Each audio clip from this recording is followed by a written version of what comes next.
Hello friend, designing and analysis of algorithm के course की playlist में आज की वीडियो में हम डिस्कस करने वाले हैं एनालाइजिंग एल्गोरिथम कंट्रोल स्ट्रक्चर। जो भी हमारे एल्गोरिथम होती हैं उनके क्या कंट्रोल स्ट्रक्चर होते हैं और उस कंट्रोल स्ट्रक्चर को हम किस तरह से एनालाइज करते हैं। सो आज की वीडियो में हम डिस्कस करेंगे सीक्वेंसिंग कंट्रोल स्ट्रक्चर और डिस्कस करेंगे कि इफ एल्स कंट्रोल स्ट्रक्चर क्या होते हैं और एक किस तरह से वर्क करते हैं। सो वीडियो को लास्ट तक जरूर देखिएगा। अगर अभी तक आप हमारे चैनल पे नए हैं तो चैनल को जल्दी से कर लीजिएगा सब्सक्राइब। सो जल्दी से देखते हैं कि जो भी हमारे एल्गोरिथम के कंट्रोल स्ट्रक्चर होते हैं उनको हम किस तरह से एनालाइज करते हैं। तो जो भी हमारे कंट्रोल स्ट्रक्चर्स होते हैं, जैसे अगर बात करें कि कंट्रोल स्ट्रक्चर कितने तरह के होते हैं, तो बेसिकली 5 टाइप्स के होते हैं। पहला हमारा है सीक्वेंसिंग कंट्रोल स्ट्रक्चर, उसके बाद आता है इफ देन एल्स, उसके बाद फॉर लूप, व्हाइल लूप, एक आता है नेस्टेड लूप।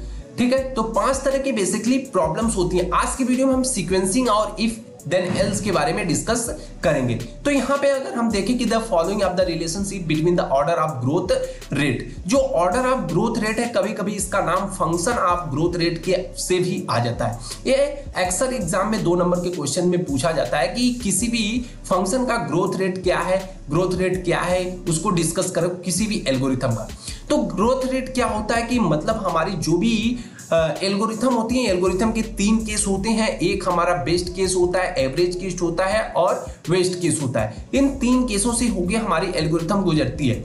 ठीक है, तो यहाँ पे क्या करता है कि ऑर्डर ऑफ ग्रोथ रेट मतलब फंक्शंस किस ग्रोथ रेट में डेवलप किए। जैसे या तो आप यहाँ से वर्स्ट केस से बेस्ट केस जा सकते हैं या फिर बेस्ट केस से वर्स्ट केस जा सकते हैं। तो यहाँ पे अगर हम डिस्कस करें बिगो ऑफ 1 की, जो कि हमारा कांस्टेंट टाइम कॉम्प्लेक्सिटी है। उसके बाद हम देखते हैं बिगो ऑफ लॉग n, ये लॉगरिथम है। उसके बाद हमारा आता है बिगो ऑफ n, जिसको हम लीनियर फॉर्म भी बोलते हैं। उसके बाद हमारे पास आता है बिगो n स्क्वायर, तो क्वाड्रेटिक हो गया। फिर इसी तरह से हमारा क्यूबिक होता है, पॉलिनोमियल होता है, उसके बाद एक्सपोनेंशियल होता है और एक फैक्टोरियल। ये जो हमारे फैक्टोरियल होते हैं सबसे वेस्ट केस में आते हैं। जैसे बिगो ऑफ n फैक्टोरियल, ये हमारे वर्स्ट केस में आते हैं सबसे। अब आगे हम बात करें कि सीक्वेंसिंग कंट्रोल स्ट्रक्चर के बारे में, कि जो भी हमारा सीक्वेंसिंग कंट्रोल स्ट्रक्चर है किस तरह से वर्क करता है। सपोज अगर हम करते हैं कि suppose our algorithm consist of 2 parts, अगर हमारे एल्गोरिथम के 2 पार्ट्स हैं, अगर हमने मान लिया कि हमारे पास कोई एक प्रॉब्लम है, अब इसको हमने 2 सब प्रॉब्लम्स में डिवाइड कर दिया। ठीक है, इसको 2 सब प्रॉब्लम्स में डिवाइड कर दिया। पहली प्रॉब्लम हमारी ए हो गई, दूसरी प्रॉब्लम बी हो गई। अब हमने मान लिया कि जो ए है टेक टाइम TA और बी टाइम कितना लेता है TB फॉर द कंप्यूटेशन, मतलब अपने कंप्यूटेशन को पूरा करने के लिए जो हमारी प्रॉब्लम ए है ये TA टाइम लेती है और जो हमारी प्रॉब्लम B है ये कितना टाइम लेती है, TB टाइम लेती है।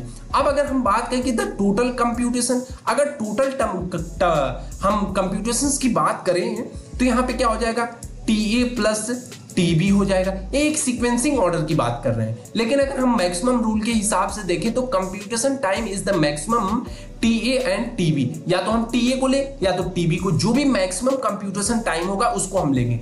इस चीज को हम समझते हैं एक एग्जांपल के जरिए। एग्जांपल में हमें क्या कर रहा है कि if B1 and B2 are executed in the sequential order, हमारे पास 2 एल्गोरिथम है, एक B1 है और दूसरी B2 है। कह सकते हैं कि एक एल्गोरिथम के 2 पार्ट्स हैं। ठीक है, एक B1 है, दूसरा B2 है, एग्जीक्यूट होते हैं एक सीक्वेंशियल ऑर्डर में।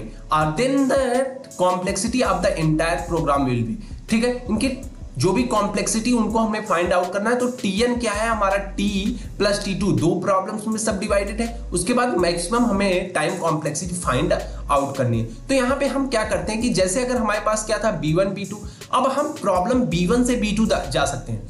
अब हो सकता है B1 की टाइम कॉम्प्लेक्सिटी क्या हो, बिगो ऑफ n हो, और B2 की टाइम कॉम्प्लेक्सिटी क्या हो, बिगो ऑफ n स्क्वायर है। या फिर हम कह सकते हैं कि B1 की टाइम कॉम्प्लेक्सिटी क्या हो, कि जैसे केसेस बन रहे हैं हमारे पास, first case, second case, 3 case, हमारे पास 3 केस यहाँ पे बन रहे हैं। सेकंड केस में क्या हो सकता है, B1 की टाइम कॉम्प्लेक्सिटी क्या हो सकती है, बिगो ऑफ n स्क्वायर, और B2 की हो सकती है बिगो ऑफ n। और इन दोनों, इस लास्ट केस में हो सकता है दोनों की कॉम्प्लेक्सिटी क्या हो, बिगो ऑफ n स्क्वायर हो। तो इस केस में हम क्या करते हैं, case of the sequential structure, तो टाइम कॉम्प्लेक्सिटी क्या होती है, जो भी एल्गोरिथम मैक्सिमम के रूल में अभी हमने पढ़ा कि जो भी टाइम कॉम्प्लेक्सिटी मैक्सिमम होगी उसको हम काउंट करते हैं। तो यहाँ पे जो भी टाइम कॉम्प्लेक्सिटी मैक्सिमम उसको हमने काउंट कर लिया। सारी प्रॉब्लम से हम देखें कि अगर इसमें देखें big of n स्क्वायर, तो जो भी टाइम कॉम्प्लेक्सिटी मैक्सिमम हो रही है उसको हम काउंट कर लेंगे, वही हमारी यही टाइम कॉम्प्लेक्सिटी होगी। ये तो हमारी सीक्वेंसिंग कंट्रोल स्ट्रक्चर से एक और एग्जांपल लेते हैं। Find the maximum time of all of them, this is the overall program complexity. क्या है, जो भी हमारी टाइम कॉम्प्लेक्सिटी है Tn इज इक्वल टू दिया है maximum T1 T2 T3 Tm तक, मतलब इनफाइनाइट तक भी जा सकता है। तो यहाँ पे अगर हम देखें कि Tn इज द मैक्सिमम दिया है, मैक्सिमम T1 T2 4, यहाँ पर 4 है, B1 B2 B3 B4। B हमारी कोई एल्गोरिथम, उसके सब प्रॉब्लम्स कितने 4 टाइप्स में डिवाइड है और उनको हम एग्जीक्यूट कर रहे हैं।